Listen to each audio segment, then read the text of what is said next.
Welcome back to the REI Agent. We are here with William Holder. William, thanks so much for joining us. Thanks, man. I appreciate you having me on. Yeah, excited to dig into who you are and what you do. But to start, can you give us a kind of bird's eye view of who you are in real estate? Sure. Yeah, absolutely. In real estate, I am a team leader. I run the William Holder Realty team. We do about 240 transactions. We did about 240 transactions this year. Wow. We're located about 20 minutes outside of Philadelphia on the main line. So we service all of the counties surrounding Philadelphia, including Philadelphia, some of South Jersey and Delaware.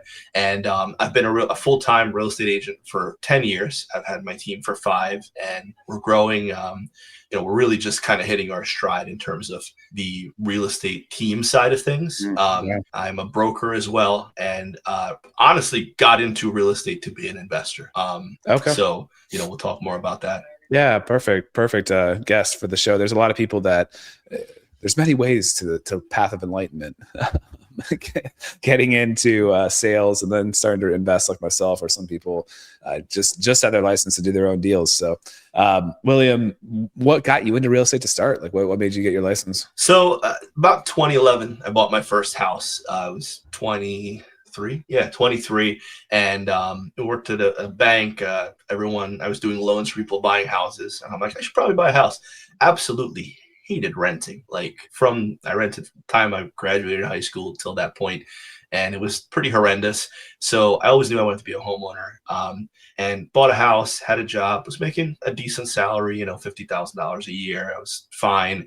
My wife was a teacher, and we're just kind of moving along the regular pace of life. And I stumbled across a book called Rich Dad Poor Dad, which I'm sure you've heard of a ton. The reason I found this book was because I moved to America in 2002. I moved here from the Caribbean, a little country called Trinidad. And, we grew up fairly poor, not a lot of money, and didn't really know what I wanted to do when I moved here. I moved here in the middle of high school. It's a pretty tough time to move for any kid. Just played around with different jobs after high school, got into banking, and just felt myself kind of falling into this hamster wheel of working 2-3 jobs every time to make ends meet, and I was at my mom's, and she was talking about the fact that our house in Trinidad that my granddad built needed a roof. And I'm like, oh man, how are we going to come up with that money? And she said, don't worry about it. The house, the rent will pay for it. Because ever since my granddad was getting older, he started to convert that house slowly into a 4-unit home. It used to just be one single house. Okay. And I'm like, wait a minute, what do you mean it'll pay for it? So yeah, the rents, we put away money from the rents, and I'm starting to click in my head. I'm like, wait a minute, this is why people buy investment properties, right? So I read Rich Dad Poor Dad. Of course, I Googled investing in real estate, and Rich Dad Poor Dad came up.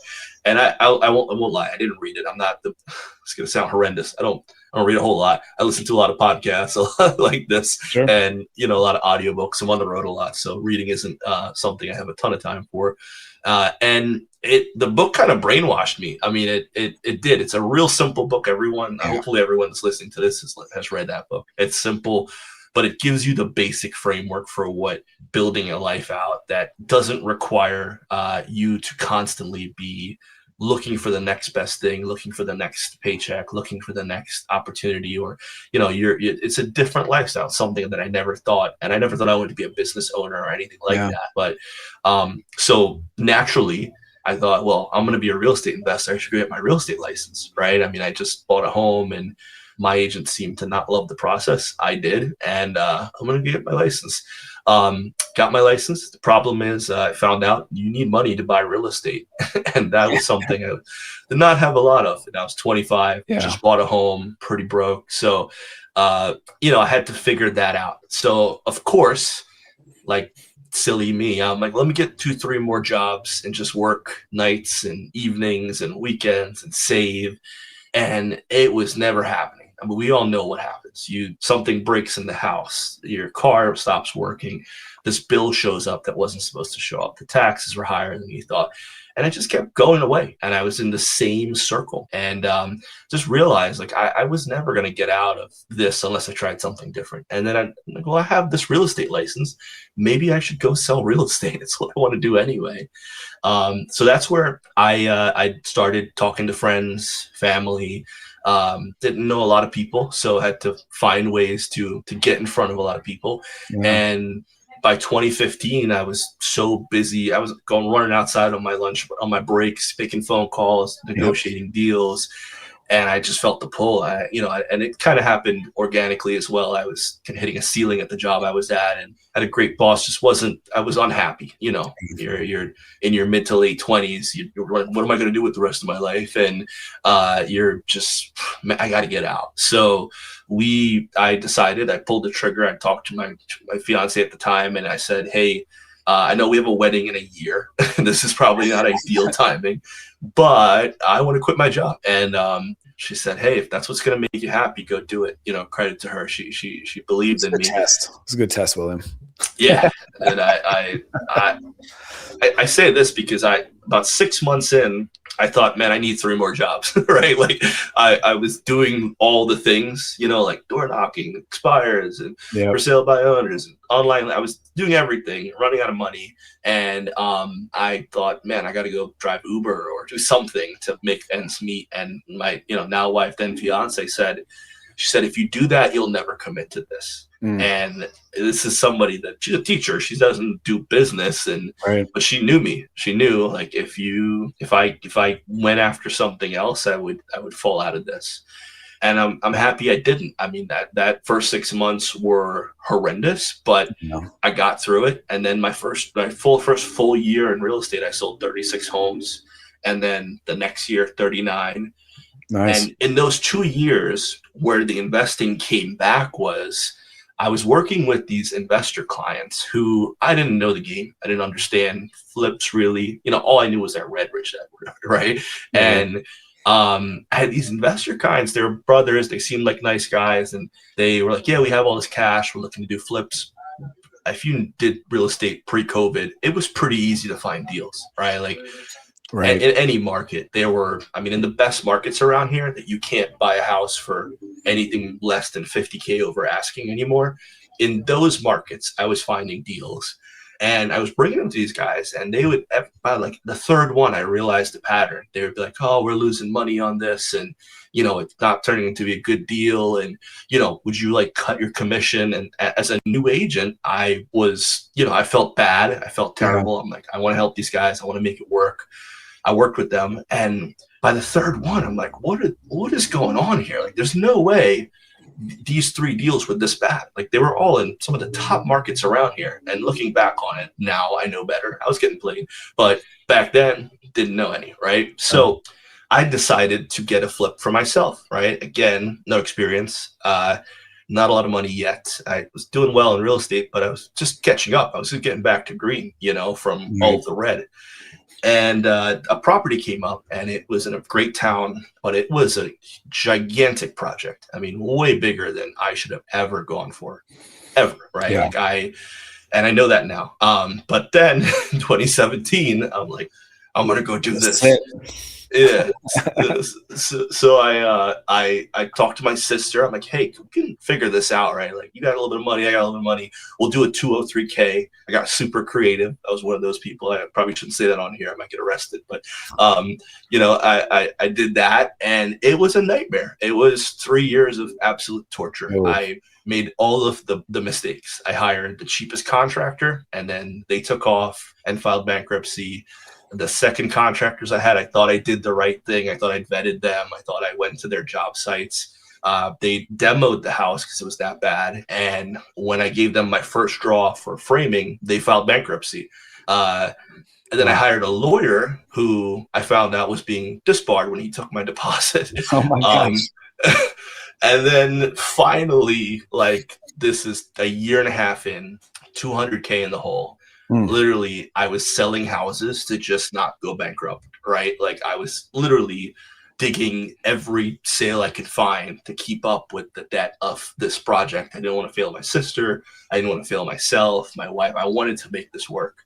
Mm-hmm. And went back to one of the first contractors who was the right bid. And knowing what I know now, I would have just hired that guy. And he helped me piece it back together. And he came through. I found ways to pay him. I was literally borrowing off lines of credits and, whatever I could to make this work. And finally, in 2020, March of 2020, the house was complete, and I put it on the market, and COVID hit. and I was like, I think I should jump off the Ben Franklin Bridge at this point.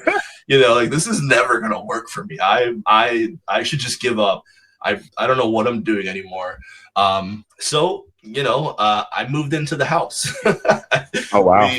We had just had our first daughter, and I had literally no way to pay all this debt back. So I said, well, I'm going to sell my first home, which I've got some good equity on over the years, and use that to get back to even. Looking back on it, I'm super happy I did that, because that house is now worth, $400K more than it was in 2020 due to the acceleration of the market with COVID. And it was in the time I did it, it was the worst thing ever. I mean, I was, pretty depressed.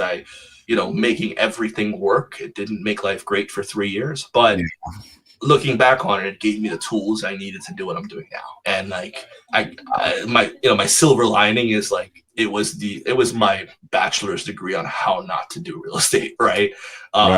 So yeah, I paid for a college degree on how not to do real estate. Well, and you didn't realize any loss then, right? I mean, you were held it long enough that it became. Yeah. Right. I mean, at the time, I paid everything off. I paid my sister. Everyone was back to even. And now, actually, because of the acceleration of the equity in the property, I took a line of credit on the property, and that has helped me accelerate my investing as well. Yeah. So one lesson learned there is time heals all wounds, right? You wait long enough, you'll fix this. Which, yeah, I mean, I'm sure that if there was a shortcut, or maybe not a shortcut, but having somebody help you avoid some of that pain, you probably would have taken it at the time. But that's the kind of the beauty of real estate too, though, is that it's usually, people often think this is a zero-sum game. So I'm going to invest $200,000 on a piece of property, I could lose all that money. And all through that whole time, that would have never been the case for you. I mean, when you completely demoed the house, and if you would have sold the land, that might have been a pretty big loss. But yeah, you found a way out. And I mean, I'm sure that's an amazing lesson that you can take with you from a lot of different things. I mean, resilience is key there, right? Yeah, I'm sure you're aware of Jocko Willink, the Navy SEAL, awesome guy, but he's got that extreme ownership thing, and that's honestly one of the reasons I've been okay with what happened. Is at the end of the day, I chose to do that flip. At the end of the day, I chose those contractors. At the end of the day, I wrote those checks, and I even chose the lawyer when 3 other lawyers told me not to do it. Right. You can't pierce the corporate veil. What do I know? So that's the way I looked at it. This is on me. I'm a grown up. I need to dig my way out of this. And I did. And it, made right by everyone. No one was ever wrong by it but me. And, looking back on it, like I said, I now am super honest with every investor I meet. And I run a seminar called Grid Delco. It's once a month, and I have it, through Zoom and in person. And I don't get the biggest following because people come, but a lot of times they don't come back. I'm not scaring them to a point, but I am being just honest. I'm not selling the fluff, right? Like you see on Instagram, the Bugattis, and here's how I bought 7,000 doors. And you're like, that's not what this is, right? Like in my experience, real estate investing is just another version of a 401k, right? Yeah. It is a long-term investment that you're putting money into. And if you're running it correctly, which was another thing I've had to make adjustments for in my business since, and I'll talk about that. But it can be very profitable over time, and the equity and the depreciation and all of that will add up. But if you're not willing to put 5 years of sweat, even if you're not physically doing the work, if you're not willing to put in that 5 years, don't do this, right? Like, just keep investing in, you know, the S&P 500 and keep your day job. It's true for sales too. I mean, I think like there's usually a grind phase where you just have to be okay with, you know, feeling like you're just climbing uphill constantly without any kind of reward. And then things start turning. I mean, I think that you could, you know, if you did the house hack model, where you're just putting low money down, saving up for the next house, moving, and just, you know, I think the hard part there, especially if you're like building up a sales career, is that you're going to want to buy a nicer house than the one that would make a good rental. But I think that model could be really good. And I think for a lot of agents who may not want to be like full-time investors, they just want to have that 401k. I don't think there's anything wrong with base hits. Like, I think people don't need to get the perfect BRRRR. They don't need to do all that, especially at the beginning. Like, I mean, I think if you start slower, you can build up that equity, like you said, get an equity line of credit on the property, and then use that to help fund other deals. Typically, you need a lot of cash to invest in a fixer-upper. It's going to be a foreclosure or whatever, and it's often, you know, 2 weeks cash close. So like, yeah, if you start with the smaller hits, and if you don't even get to the more complicated stuff, like especially if you're in an appreciation heavy market, like you're going to probably beat the S&P 500 just by sitting on the real estate. I just did some analysis in my local market. I was able to find, we have a blogger that does really detailed analysis. I was able to find the median sales price back to 2000. And I was like, okay, if somebody just did 20% down, bought a property back then, held on to it to now, so 25 years, versus took that down payment and put it into the S&P 500. So the down payment, it was like 116 was the purchase price. So the down payment was like 23,000, something like that. And then that 23,000 in the S&P 500 grew to like 178, somewhere in that ballpark, where the median sales price now is around 350. So if you don't even factor in any of the cash flow, any of the depreciation, you know, you're sitting at a pretty big difference. You may not have the mortgage fully paid off. There's 5 more years in a 30-year mortgage, but obviously that's done a lot better. So even just sitting on, like, if agents would get like 5 houses and just sit on them, like, if you're going to get out of the game because you can't handle the tenants, you don't want to manage them yourself, try that out. Like, don't fix the toilets. That's something that I drew a line on. I'm like, I'm not fixing toilets. That's going to make me hate my life, and I'm going to use all my rentals. Yeah. So, because it's not about now. It's not about getting that Bugatti now. It's, you know, down the line, right. It's going to be worth a lot more.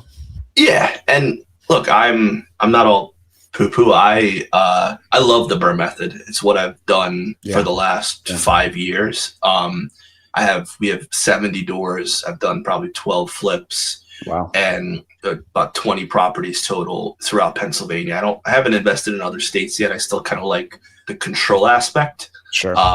And I've had really not the best luck with property managers. So I like to partially manage my own property still. I think that's probably more a control thing for me than anything. I'm the same way. Yeah. Yeah. I don't think anyone's going to take the kind of care of it that I will, you know, like I'm going to drive by a couple times a year and make sure there's not vines growing up the wall. And, you know, and I found it just happened over and over and over again. And I just couldn't, I lost a lot of money because of property managers. But that all being said, I didn't stop, right? That getting through that. And while that was happening, I did a couple smaller transactions that were good. Getting through that and learning that honestly earned me a lot more respect than anything else. Sure. And from that, I had clients who knew my story from it. I was being really honest about it. And they were like, hey, we're thinking about this real estate investing thing. You know, would you want to partner? And I'm like, me? I was like, did you hear what I just told you?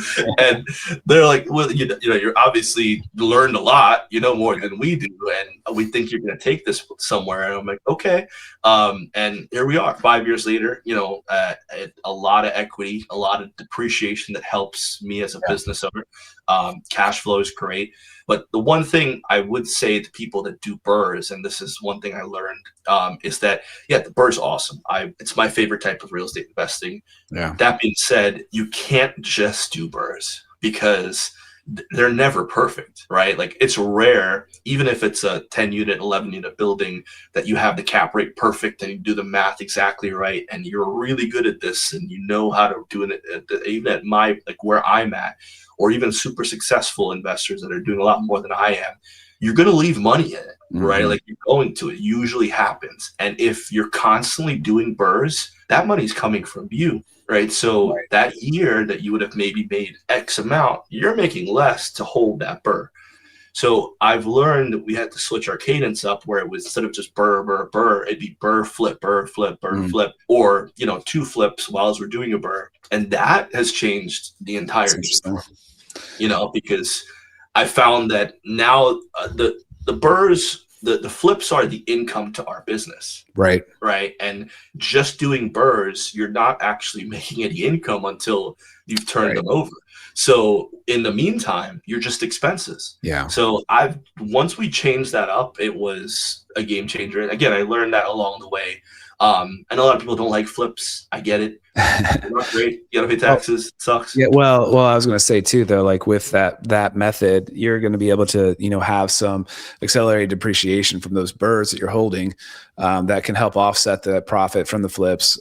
If people don't understand what a BRRRR is, it's basically a flip, but instead of selling it, you're refinancing it and you're trying to get all your money back out that you put into it. So the equity that you create by making it nicer is what you ideally keep in the property, and get the money out through a cash out refinance. And then, yeah, doing the accelerated depreciation can help offset your commission, but also like that flip income as well. So, I mean, that makes sense to have that kind of mix. We don't have a huge market, and it's been harder and harder to find deals around here. But typically my cadence was, you know, the ones that I was in an area I liked, what I want to keep long term, I was going to do a BRRRR on it. And the ones that weren't as ideal for me to keep, I would, you know, flip and sell. So not intentionally that way necessarily, but that's kind of the cadence that we were going to. No, that's you know, like you figured it out, you know, I guess way quicker than I did. But and you know, I feel like I'm falling backwards into being a successful business person, you know, like it is a failing forward or whatever. I do it all the wrong ways before I get to the right way. And I think that's great because it also, I teach my investor clients, my agents, how not to do it because I've done it all the wrong ways, right? So they're accelerating so much faster than the 10 years it took me to get where I'm at, because I can help them sidestep all of these errors, right? And you learn, you know, I've walked into properties 8 years ago where I'm like, this doesn't look right. And now I'll walk into that property and lose it on the contract. I'm like, what is going on here? Why is, you know, you're basically putting up drywall to get to the next draw. You know, I know what to look for now. I know what the games these guys play, and I know when to call people out on it. And you have to have that experience. And like you said, and this is probably something, again, I learned way too late. Get a coach, you know, like get a coach. Like it would just I truly did not, in every aspect of my life, didn't appreciate what coaching does for you, right? In my real estate sales business, I thought, I could figure this out. I could listen to the podcast, blah, blah, blah. I did a couple of coaching things. They weren't great. Finally got a good coach and it was to the moon, right? Like literally giving me, I think successful people are going to be successful. I think a coach gets you there faster, right? And the same thing with like your physical health and with investing in real estate. If I had gotten a coach, I probably would be, I don't know, 5 times where I'm at right now. Not regretting it because, you know, I made some really good connections along the way and I have great friends that I invest with. And I really, looking back on it, loved everything that's played out, and I'm happy with where I'm at now. But if I had gotten a coach, maybe I'd be in a different space. And I don't personally have like the dreams of retiring and living off my rental income. I think I'd probably go crazy if I had nothing to do. But I do like the idea of all of my expenses being completely covered and knowing I'm waking up today, not worrying about having my team sell, you know, 20 homes this month. That's like the one of the underlying concepts of the book I'm writing. It's like, if you're able to kind of not level up your lifestyle and try to, replace it with passive income, passive, you're managing your properties, not passive. But like that can really make you a lot more fearless, a lot more indestructible in this industry. I mean, like, the market, talk to people all over the country, and depending on who I'm talking to, where they're at, like there's some doom and gloom happening in the market. Florida, Arizona, there's places where people are like, yeah, it's vastly different when I talk to somebody else. And like if your basis is like are covered, you're going to be in the business longer. So it makes a ton of sense. And that, it's also, I don't know if you ever do this, but like looking at kind of what the total amount of rent that comes in every month, like it's like this insane money. Obviously it's like going to debt service, but it's kind of like this cool, like, whoa, that's crazy. Like I kind of control this much capital moving around. Or the amount of debt payoff you have every month is another, or by year. It's another fun thing to look at from time to time. Most, if you get into commercial lending at all, you're going to have to like provide a statement where you're kind of adding up your net worth, and hands down, the real estate appreciation that's happened for me over the years is where my net worth is. And if I was just in sales, like, I mean, it would not be half. I don't even know if it'd be a quarter of where it's at. So yeah, it's obvious once it starts to stack, right? Yeah. And it's really hard not to quit when it's not stacking. And that to me is the lesson that I try to impart on my agents, everyone that comes to me for investing. It's like, listen, I can't tell you this is going to be great. It probably isn't. You're going to have some rough days. You're going to have some rough days. Like but if you stick with it and you continue along your path, you're going to realize, you're looking back and you're like, how much equity do I have? Yeah. Wait, what? And now it starts to become fun because, maybe you bought, like we have an 11 unit in the town that, hey, I don't love owning a property in. So I had a property manager there for a while. And like I said, that didn't work great. But now I'm looking at the equity in that property after 4 years of ownership. Yeah. Wait a minute. I can sell this 1031 it and put it into a building in a neighborhood I want to be in. Yeah. Right. And now I don't have to. And that was a BRRRR that has paid for itself over time. And now I'm going to buy a building with found money. Yeah. Right. And that's like where it gets fun. Once you start playing Monopoly, it gets fun. Yeah. Right. Yeah, exactly. You can do things like you said, 1031 into other investments. You can look at syndications. I mean, you could, I guess, otherwise, but you could also, triple net leases, for example, is another way where you can have a lot less headache in the day to day. So it's definitely you got to be able to delay gratification. You got to be able to kind of weather some storms. But that kind of, the more you do it, the more you get better at it. It's kind of like a muscle you exercise, and it's definitely worthwhile. Even, if things do correct and you lose some money for a little bit, like the values go down, like that illustration I said earlier with the 2000 buy, that went through the bubble burst, and that property would have lost value. I'm not sure if it would have been under what they bought it for. I didn't do the math for that, but they just had to ride it out for a couple of years, and then they were back to where they were, and now they're from 116,000 to 350, with a tenant paying off the mortgage the whole time. I do want to switch over to your team, though. I want to hear some more about your sales. So 5 years ago, you started building this team. How big is it now? So we're at 23 agents, and we really ramped in the last 4 months. I used to be a broker owner for another franchise, which I don't want to, I'm not trying to disparage anybody, but it was fine. It just, after 3 years, I'm like, why does anybody want to be a broker?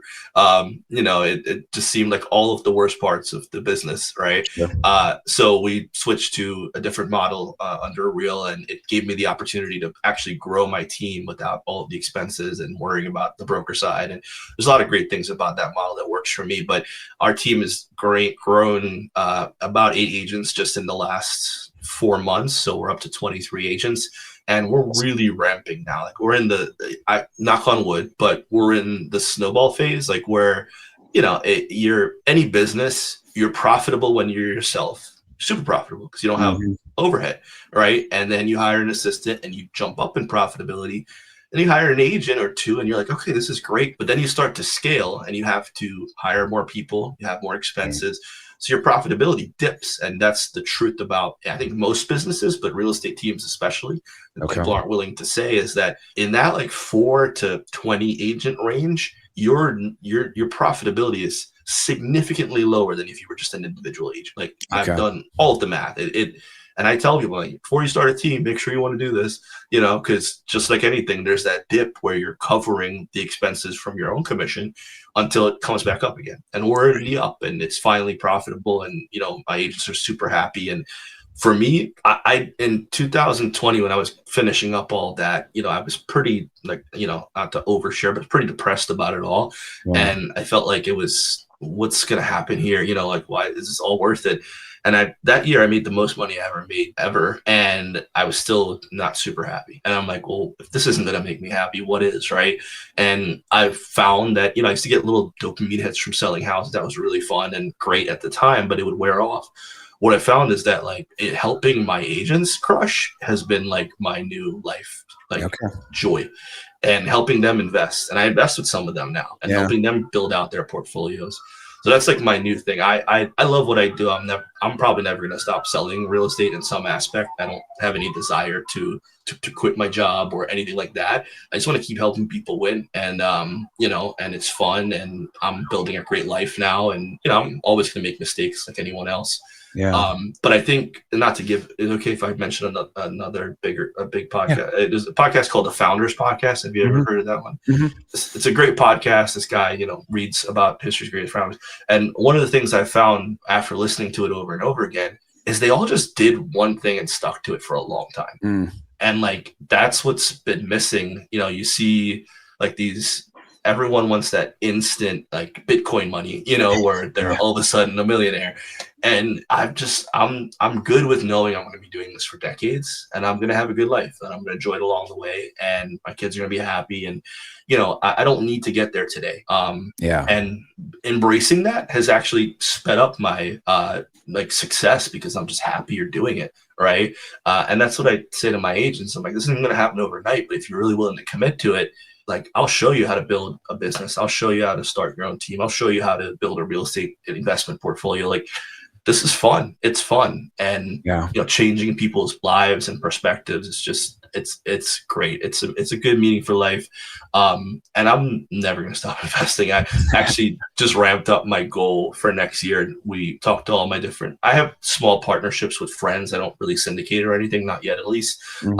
And we all sat down, we talked. I'm like, hey, I think, you know, 10 doors a month, you know, going forward should be the number, you know, and I think that's what we're going to shoot for next year. And then we're trying to do 12 flips next year and stuff. So, you know, it's snowballing. It's fun. It's there. I'm glad I stuck with it. But, you know, and if you're an investor out there and you're dealing with that dip in profitability and the rough part, like, stick through it, man. It gets better. You know, even so, one of our LLCs, we have 5 buildings and or seven buildings.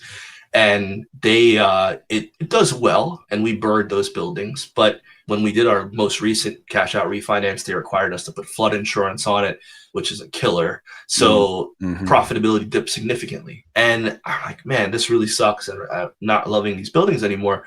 But then I just did some math. I'm like, well, hey, if I sell these and I take the equity and I go buy a cheaper one building for cheaper, and I just do like a forced, you know, a depreciation on the building, I won't have to eat too much of a boot from the 1031 exchange.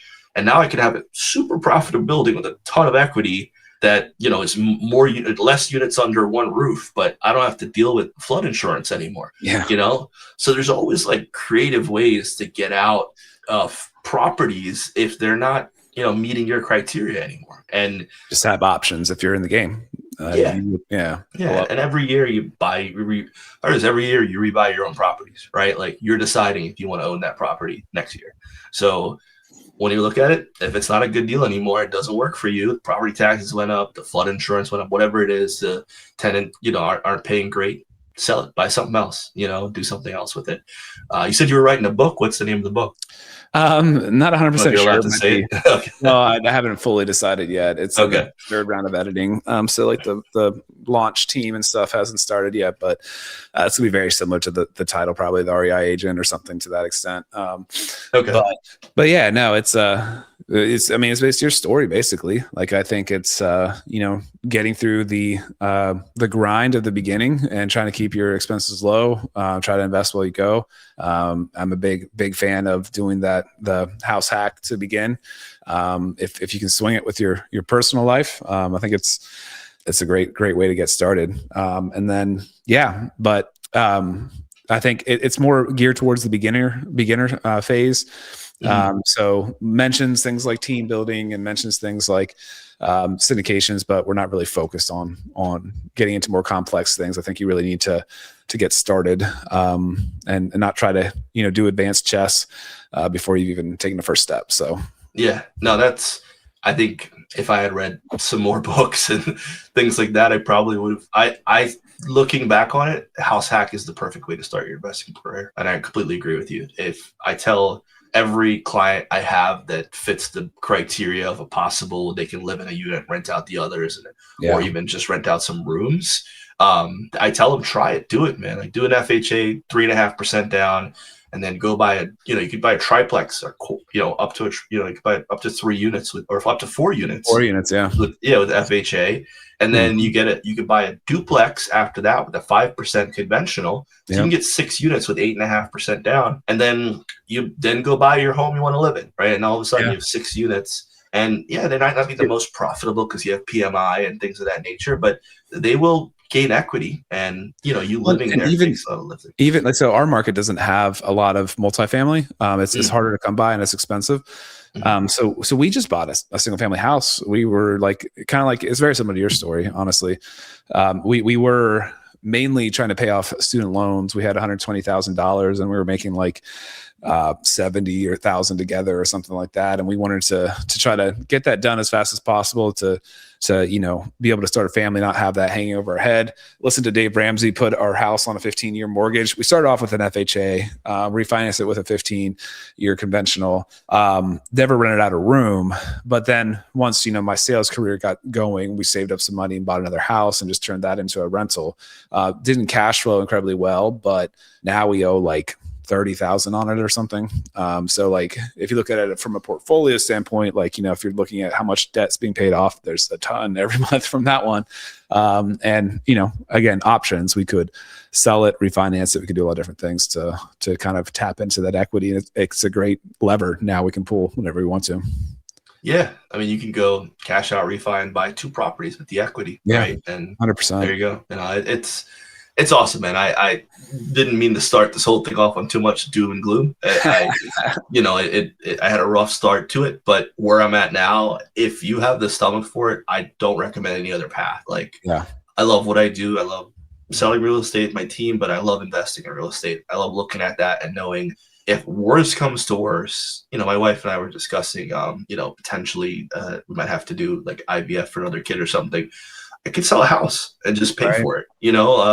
When my kids are ready for college, I could sell a house and pay for it. Like that, the stuff people don't like. The likelihood of people putting away enough in a savings account every month for 18 years and not touching that is way less likely than you buying a house, having your tenants paid off, and sell it to send your kids to college. Yeah, 100%. I think Brandon Turner talks about like kind of getting a duplex or something that just put it on a 15-year or 20-year or something and just let the tenants pay it off for whenever, as soon as they have a kid. And then, that is their college fund, or it could be their first house, or it could be, whatever they need when they graduate. So I love it. William, I'm curious what you had a lot more real estate investing knowledge than expected coming to this podcast, which is awesome. Again, you're a perfect fit for the show. I'll have to have you on again.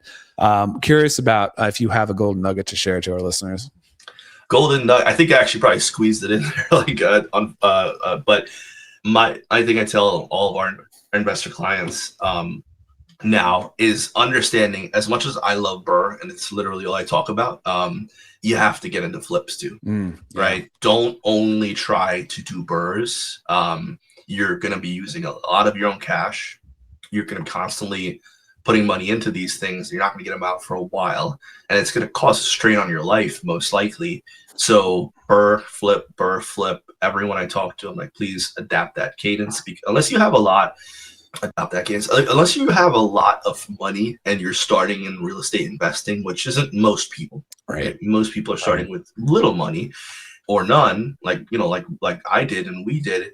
You have to have cash flow for the business, and your BRRRRs aren't going to cash flow for a while. So, and they're going to take some of your money at the end. So, I really do think if you're doing this, and your dream is to own passive income, which, like you said, rental properties are not passive income, but then have income for your business. And that, to me, with a real estate investment portfolio, is flips. Yeah, I love it. Now, I know you said earlier that you're not a big reader, but do you have one that you think is fundamental? It's okay if it's Rich Dad Poor Dad. That book has changed so many people's lives. I swear it's one that is like a fundamental one that gets mentioned so often. I love it. I mean, it's for good reason. But yeah, do you have a book that either you're fundamental or one that you currently have appreciated? So I joke a lot because, my wife's like, Nick jokes me about reading, but I do read, I'll pick up a book and read it. But Rich Dad Poor Dad is big. I've read all of the, Bigger Pockets books and all of those. I've read, the Richest Man in Babylon. I've literally every book that's been recommended through any podcast I listen to. I enjoy, even if it's listening to it, but I do try to read a good amount of them. They all give you different lessons. And I'm looking at my playlist right now. I mean, the Conversion Code, Atomic Habits, Tribe, the Communication Book. Like, these are all Traction taught me how to build a business, and I implement that into I implement it in my team, I implement it into my real estate. Run your real estate investment business like a business. So we have weekly meetings and monthly meetings and quarterly meetings, and we have roles. And, if you understand how to run a business, you can implement that on everything. So Traction's a really good one. The one thing I've read a lot, I was kind of kidding earlier, but, you have to. I mean, you have to. It's been between failing and reading, I've gotten my education. I love it. I love it. It's been a great conversation, William. If people want to follow you on social media, or maybe they're in your area and want to reach out, where's the best way to find you? Yeah, Instagram, the William Holder Realty team, or you can reach out to our website, williamholderrealty.com, or my phone, 484-744-4053, or email me, will@williamholderrealty.com. I'm easily found, and I'd love to help. Feel free to reach out for anything, even if it's just a conversation about investing in real estate. Those are my favorite conversations, Love it. Get that joy. It's been a great conversation, William. I really, really appreciate it. Have a great rest of your day. Absolutely, man. Appreciate it. Thanks for listening to the REI Agent. If you enjoyed this episode, hit subscribe to catch new shows every week. Visit reiagent.com for more content. Until next time, keep building the life you want. All content in the show is not investment advice or mental health therapy. It is intended for entertainment purposes only.